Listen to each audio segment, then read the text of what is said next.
এই ভিডিঅ'টোত আপোনালোকে জানিব পাৰিব ইংৰাজী এইচ আখৰে আৰম্ভ হোৱা বা যিসকল মানুহৰ নাম এইচ আখৰে আৰম্ভ হয় তেওঁলোকৰ কিছুমান গোপনীয় কথা, তেওঁলোকৰ আচাৰ বিচাৰ, ব্যৱহাৰ, স্বভাৱ, শুভ দিন, শুভ ৰং, শুভ সংখ্যা, বিবাহৰ বৰ্ষ আৰু কোনটো বয়সত তেওঁলোকে লাভ কৰে সফলতা, যিয়ে নিৰ্ধাৰণ কৰে তেওঁলোকৰ কেৰিয়াৰৰ শ্ৰেষ্ঠ পৰিণতি।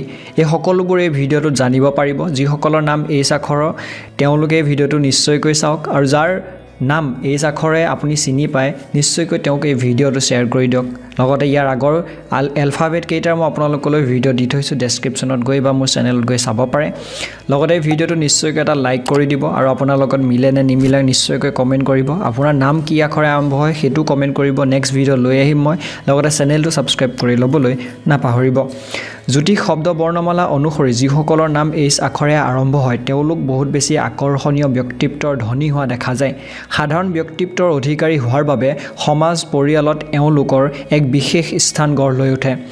অন্য ব্যক্তিৰ লগত তেওঁলোকে কথা বতৰা পাতি ভাল পায়, তেওঁলোকৰ লগত লগ ধৰি ক'ৰবাত ফুৰিবলৈ যোৱা এনেকুৱা ধৰণৰ কামবোৰ কৰি নিশ্চয়কৈ এই এইচ আখৰৰ মানুহে ভাল পায় আৰু এওঁলোকৰ এই মধুৰ সুবক্তা হোৱাৰ দেখিবলৈ পোৱা যায়। কথা বতৰাৰ জৰিয়তে মানুহক আকৰ্ষণ কৰিব পাৰে আৰু এওঁলোকৰ এই সুবক্তা প্ৰবৃত্তিৰ বাবে এওঁলোকৰ জীৱনত বন্ধুৰ সংখ্যাও বেছি হোৱা দেখা যায়। এওঁলোকৰ শব্দকোষ আৰু মধুৰ বাণীৰে মানুহৰ মন বা এওঁলোকে জীৱনত উচ্চ শিখৰলৈ লৈ যাব পাৰে নিজকে। এওঁলোকৰ তৰ্ক কৰাৰ ক্ষমতাও অধিক মাত্ৰাত দেখা পোৱা যায়। এওঁলোকক দেখাত সাধাৰণ প্ৰবৃত্তিৰ লাগিব পাৰে, কিন্তু এওঁলোকে নিজৰ কৰ্মদক্ষতাৰ বলত সময়ে সময়ে এনেকুৱা কিছুমান কাম কৰে যিবোৰ দেখি তেওঁলোকৰ ওচৰে পাঁজৰে মানুহবোৰ আচৰিত হয়। এওঁলোকে যিকোনো কাৰ্যক পূৰ্ণ বিবেক আৰু ধৈৰ্যৰে চিন্তা কৰিহে সম্পন্ন কৰে। এওঁলোকে ভাগ্যতকৈ অধিক কৰ্মকহে বিশ্বাস কৰে। এওঁলোকে প্ৰায় ভাগ্যৰ সহায় নোলোৱাকৈ নিজৰ কৰ্মদক্ষতাৰে জীৱনত শ্ৰেষ্ঠ পৰিণতি লাভ কৰে। এওঁলোকে জীৱনত বহু পৰিমাণৰ ধন অৰ্জন কৰে যদিও নিজৰ খৰচী স্বভাৱৰ বাবে সঞ্চয় কৰিব নোৱাৰে। এওঁলোকে নিজৰ সুস্বভাৱৰ বলত যিকোনো বয়সৰ লোকৰ লগতে মানুহৰ লগতে সহজে মিলি যাব পাৰে বা সম্পৰ্ক স্থাপন কৰিব পাৰে। সাধাৰণতে দেখা পোৱা যায় যে এওঁলোকৰ মাজত হস্তশিল্প, হস্তকলাৰ বিশেষ জ্ঞান থকা দেখা যায় আৰু ভগৱানে দিয়া এই উপহাৰৰ দ্বাৰা সমাজ পৰিয়ালত তেওঁলোকে নিজৰ এক ভাল গঢ় লৈ উঠিব পাৰে। নিজৰ ব্যক্তিত্বৰে হওক, এইচ আখৰৰ পুৰুষেই হওক বা মহিলাই হওক, এওঁলোকে সাজোন কাচোন কৰি বহুত বেছি ভাল পায় আৰু নিজকে সজাই পৰাই ভাল পায় আৰু নিজকে সজোৱা পজোৱাৰ বাবে তেওঁলোকে বহুতো টকা হয়তো কেতিয়াবা খৰচ কৰি দিয়ে। এওঁলোকে নিজৰ দুখ বা সুখ আনৰ আগত প্ৰকাশ নকৰে বা নিবিলায়। এই ক্ষেত্ৰত সমাজে এওঁলোকক ৰহস্যময় বুলিহে আখ্যা দিয়ে, কাৰণ এওঁলোকক সহজে বুজিব নোৱাৰি। আনৰ জীৱনত কি চলি আছে সেইবোৰক লৈ এওঁলোকে গুৰুত্ব দিয়া প্ৰয়োজন বোধ নকৰে। নিজৰ লগতে নিজৰ পৰিয়ালটোক কেনেদৰে আগবঢ়াই নিব পাৰি তাৰহে প্ৰচেষ্টা কৰে।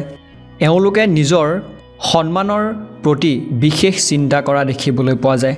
এওঁলোকে সদায় এই ক্ষেত্ৰত বিশেষত্ব বা বিশেষ গুৰুত্ব প্ৰদান কৰে, কাৰণ এওঁলোকে নিজৰ ব্যক্তিত্ব, নিজৰ সন্মানক বহুত বেছি গুৰুত্ব দিয়ে। এওঁলোকৰ দ্বাৰা হোৱা কোনো ভুলৰ বাবে এওঁলোকক কোনো লোকে যাতে বেয়া, অনুচিত এনেকুৱা ধৰণৰ কৰিব নোৱাৰে সেইটোক লৈ তেওঁলোকে খুব বেছি ধ্যান দিয়ে। উন্নতমানৰ জীৱন যাপন কৰাৰ মোহ এওঁলোকৰ অন্য ব্যক্তিৰ তুলনাত অধিক দেখা পোৱা যায়। অন্য লোকৰ জীৱনত কি চলি আছে এনে কথাত গুৰুত্ব প্ৰদান নকৰে বাবে এওঁলোকৰ ওচৰৰ পাজৰৰ মানুহে এওঁলোকক অহংকাৰীৰ আখ্যা দিয়ে। কিন্তু যিসকল লোকে বুজি পায় তেওঁলোকক বা জানে, তেনে লোকে এওঁলোকক কেতিয়াও অহংকাৰী বা তেনেকুৱা ধৰণৰ বুলি সম্পন্ন বা তেওঁলোকে তেনেকুৱা বুলি আখ্যা নিদিয়ে। এওঁলোকৰ মাজত জ্ঞান আৰু চতুৰতাৰ মাত্ৰা পৰিপূৰ্ণ ৰূপত দেখিবলৈ পোৱা যায়। আনৰ পৰা কিদৰে নিজৰ কাম কিদৰে আদায় কৰিব পাৰি সেই কথা ভালদৰে এওঁলোকে জানে। এওঁলোকে নিজৰ মতৰ মালিক হোৱা দেখিবলৈ পোৱা যায়। বেলেগৰ কথা নুশুনে, শুনাটো চবৰে শুনে, নিজৰটো বেছিকৈ কৰে। এওঁলোকে সেইবাবে বা সেইবোৰ কামকহে কৰে যিবোৰ কাম কৰিবলৈ এওঁলোকৰ মনে আজ্ঞা দিয়ে বা যিবোৰ কাম কৰাটো এওঁলোকৰ মনে বিচাৰে। এওঁলোকে জীৱনত নিজৰ আত্মীয় স্বজনক কেনেদৰে সুখ শান্তিত ৰাখিব পাৰি এইটো এওঁলোকৰ প্ৰমুখ্য উদ্দেশ্য আৰু এই উদ্দেশ্য সফল কৰিবলৈ এওঁলোকে কঠিন পৰিশ্ৰম কৰি জীৱন উন্নতি কৰা দেখিবলৈ পোৱা যায় এওঁলোকৰ কিছুমান দুৰ্বলতাও দেখিবলৈ পোৱা যায় সেইসমূহ হৈছে এওঁলোকৰ সৰ্বপ্ৰথম দুৰ্বলতাটো হ'ল এলেহুৱা ভাৱ এলেহুৱা স্বভাৱৰ বাবে এওঁলোকে নিজৰ বহু সময় নষ্ট কৰে আৰু এলেহুৱা স্বভাৱৰ বাবে এওঁলোকে জীৱনত বহুতো দুৰ্ভাগ্যৰ সন্মুখীন হ'ব লগা হয় তথাপি এওঁলোকৰ এলেহুৱা ভাৱ নকমে এওঁলোকে আনৰ ওপৰত হুকুম দি বা আনৰ ওপৰত প্ৰভুত্ব বিস্তাৰ কৰি ভাল পায় কিন্তু আনে এওঁলোকৰ ওপৰত প্ৰভুত্ব বিস্তাৰ বা আজ্ঞা দিব বিচাৰিলে সেইটো তেওঁলোকে কেতিয়াও সহ্য কৰিব নোৱাৰে এওঁলোকে নিজকে সৰ্বশ্ৰেষ্ঠ বুলি গণ্য কৰে নিজৰ আপোন মানুহৰ মাজত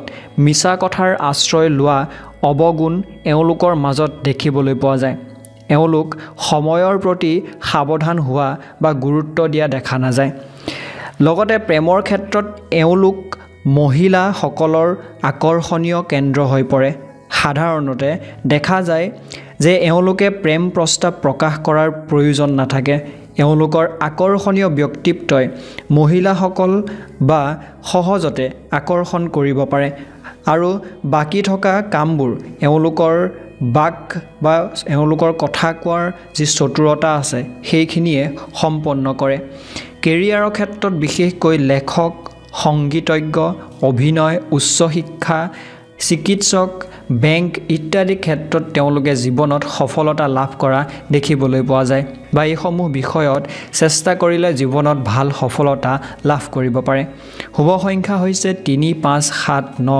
শুভ ৰং হৈছে সেউজীয়া হালধীয়া গুলপীয়া শুভ দিন হৈছে সোম বুধ আৰু শুক্ৰবাৰ আৰু শাস্ত্ৰসম্মত অনুসৰি এওঁলোকৰ বিবাহৰ শুভ বয়স হৈছে কোনকেইটা বয়সত তেওঁলোকৰ বিয়া হোৱাৰ প্ৰবল যোগ দেখা যায় সেইকেইটা বয়স হৈছে 21 23 25 27 আৰু 29 যদি ৰত্ন পৰিধান কৰিব বিচাৰে আপোনাৰ কুণ্ডলী অনুসৰি পৰিধান কৰিব জ্যোতিষ শব্দ বৰ্ণমালা অনুসৰি কোনো ধৰণৰ ৰত্ন পৰিধান কৰিবলৈ আপোনাক উপদেশ প্ৰদান কৰা নাই এওঁলোকৰ জীৱনৰ কোনটো বয়সত লাভ কৰে সফলতা সেইকেইটা বয়স হৈছে 23 26 29 31 আৰু 37 এইকেইটা বয়স ব্যৱহাৰ কৰি আপুনি জীৱনত সফলতা অৰ্জন কৰিব পাৰে বা এইটো ক'ব পাৰে যে এইকেইটা বয়সতে আপুনি জীৱনৰ সফলতা দেখিবলৈ পাব পুনৰ লগ হ'ম তেতিয়ালৈকে এই ভিডিঅ'টোত নিশ্চয়কৈ এটা লাইক কৰি দিব আৰু যদি ইয়াৰ আগৰ কেইটা আখৰৰ বিষয়ে আপোনালোকে চোৱা নাই এতিয়ালৈকে যদি আপোনাৰ নাম সেইকেইটা আখৰৰ ভিতৰত আছে